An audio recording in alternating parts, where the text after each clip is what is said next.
नहीं मांग रहे हैं, हम सिर्फ बोल रहे हैं जो पद खाली है आप उनको भरने का काम करें। लेकिन क्यों नहीं भर रहे हैं? इसलिए नहीं भर रहे हैं क्योंकि आपका समाज आज ओबीसी वर्ग अपनी जातिगत जनगणना की मांग कर रहे हैं, क्योंकि जिसकी जितनी संख्या भारी उसकी उतनी हिस्सेदारी। आज ओबीसी वर्ग की इतनी जनसंख्या होने के बावजूद भी ओबीसी वर्ग को उसका अधिकार क्यों नहीं मिला? बिहार में ओबीसी की जनगणना चालू हो चुकी है, एससी की जनगणना चालू हो चुकी है, दलित, मुस्लिम, क्रिश्चियन, धार्मिक अल्पसंख्यकों की जनगणना चालू हो चुकी है। क्या कारण है मध्य प्रदेश में आपकी जनगणना नहीं कर रहे हैं? कारण यह है कि आपका समाज जाग जाएगा, आपका समाज बोलेगा कि हमें भी बराबरी का अधिकार दो।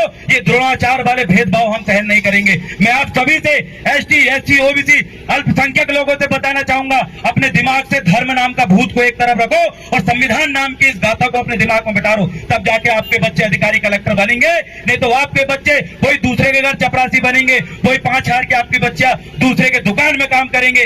आज एसटी, एससी, ओबीसी के बच्चों का अब देखिए छिंदवाड़ा जिला के अंदर कितनी दुकानें आपकी हैं। ढंग से दलितों की दुकानें यहाँ नहीं मिलेगी, पिछड़ा वर्ग की दुकानें नहीं मिलेगी, यहाँ आदिवासियों की दुकानें नहीं मिलेगी। आप सोच के देखिए आपके बच्चे आखिर भविष्य में क्या करेंगे। ये गुलाम बनाने के लिए हिटलरवादी व्यवस्था में ये लिखा गया था कि गुलाम समाज वो होता है जिसके समाज के लोग जेल में भरे हैं। आज ओबीसी वर्ग के लोग जेल में हैं, आज दलित लोग जेल में हैं, आज आदिवासी जेल में हैं। हिटलरवादी में लिखा था कि जो गुलाम समाज होती है उनके ऊपर अत्याचार होता है। आज ओबीसी के बच्चे जब भोपाल में आंदोलन करते हैं उनके ऊपर लाठी बरसाई जाती है, उनके ऊपर अत्याचार हो रहा है, दलितों को घोड़ी में चढ़ने से रोक रहे हैं और आदिवासियों की तो पूरी जल जंगल जमीन छिल गई। और गुलाम समाज की पहचान क्या होती है? गुलाम समाज की पहचान ये होती है कि उनके लोगों को श्रेष्ठ पदों में नहीं पहुंचाया जाता, भेदभाव करके निकाला जाता है। आज आपके बच्चों को सिविल जज नहीं बनने दिया जा रहा है, आज आपके बच्चों को बड़ी से बड़ी नौकरी में फेल कर दिया जा रहा है। ये गुलाम समाज की पहचान।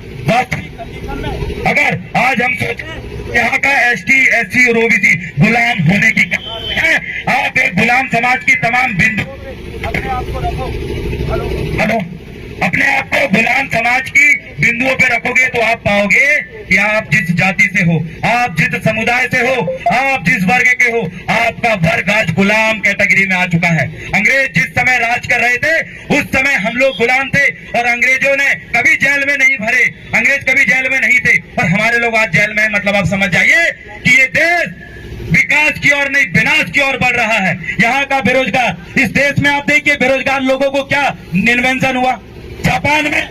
जापान में कितने पेटेंट हुए, कितने इन्वेंशन हुए, इसमें आप देखिए कितने नई चीज बनी। और आज भारत देश में कितनी नई चीज बनी आप देखेंगे तो आपको सिर्फ अपने बच्चों को नेता बाहर विदेश में पढ़ा रहा है और आपको और आपके बच्चों के हाथ आंदोलन करवा रहा है।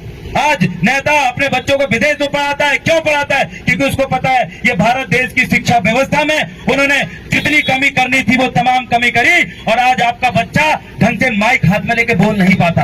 आज मैं इसलिए बोल पा रहा हूँ क्योंकि बाबा साहब अम्बेडकर के संविधान को और हमने एसटी, एससी, ओबीसी के कैडर को हमने अटेंड किया है, इसलिए हम आज डंके की चोट में चिल्ला रहे हैं। आप अपने बच्चों के हाथ में माइक दीजिए और उसको बोलिए कि बोल बेटा, तू जिस वर्ग से है, तू जिस जाति से है, उस जाति के बारे में तू क्या जानता है। तो हमारे बच्चे अपने समाज के बारे में, वो जिस जात से उस जात के बारे में कुछ नहीं जानता, क्योंकि उनका खुद का इतिहास खत्म करके दूसरे का इतिहास उन बच्चों के मुंह पर रटवाया जा रहा है। आप अगर बैरियर समाज से हैं, आप पाल समाज से हैं, आप किसी समाज से हैं, आप वर्मा है, विश्वकर्मा है, आप पूछिए अपने आप से कि आपने विश्वकर्मा सरनेम क्यों रखा, आपके में गोत्र व्यवस्था क्यों है, आपकी वंश बेला की शुरुआत कहां से है, क्या आपके पुरखों की कभी कोई मातृभाषा रही है? तो आप अगर रिसर्च करके पाएंगे कि आपने अपनी भाषा को, अपनी संस्कृति को, कई ऐसी व्यवस्था को आपने खत्म कर दिया और आप अभी दूसरे की व्यवस्था को अपने दिमाग में लेके घूम रहे हैं। याद करिए, अगर ये समय आने वाले समय में आया तो आपके पास आपका इतिहास नहीं बचेगा। आदिवासियों का इतिहास जमीन के ऊपर है, उनके घर किला चिल्ला चिल्ला के बोल रहा है, लेकिन यहाँ दलित भाइयों का इतिहास जमीन के अंदर है। बाबा साहेब की प्रतिमा जमीन के अंदर निकल रही है, बुद्ध की प्रतिमा जमीन के अंदर निकल रही। क्यों? आदिवासी का इतिहास जमीन के ऊपर, दलित का इतिहास जमीन के नीचे और ओबीसी का इतिहास इतना नीचे घुस गया है कि वो कितना ही ढूंढेगा तो फिर भी नहीं मिलेगा। इसलिए समझ जाइए वो दलित भाई, बुद्ध से संबंधित जितने भी चीजें निकल रही है जमीन के अंदर क्यों निकल रही? क्योंकि आपका इतिहास अभी जमीन में बचा है, जमीन के अंदर बचा है। आने वाले कुछ समय में ना आदिवासियों का इतिहास बचेगा, ना दलितों का इतिहास बचेगा और आप बिना संस्कृति के और अपना बिना इतिहास के आप बाहर घूम रहे होंगे। और ये षड्यंत्रकारी आपको एनआरसी और एनपीआर के नाम पे आपसे पूछेंगे कि बताइए जन्म प्रमाण पत्र, और आपका जन्म प्रमाण पत्र नहीं मिलेगा। आप यहाँ के वंशज ये आप साबित नहीं कर पाओगे, आपको डिटेंशन कैंप में भर के ये लोग विदेशी घोषित कर देंगे। आपकी जमीन जमीनें नहीं बची। आपको पुनः इस बात को समझना पड़ेगा कि इस देश का आदिवासी यहाँ का मूल मालिक है और यहाँ का ओबीसी, एससी और अल्पसंख्यक व्यक्ति वो आदिवासियों का वंशज है और आदिवासियों का वंशज इस देश का मूल निवासी है। और बाकी जितने भी लोग हैं उन सबको पता उनका डीएनए कहाँ का है और वो कहाँ के रहने वाले हैं। इसीलिए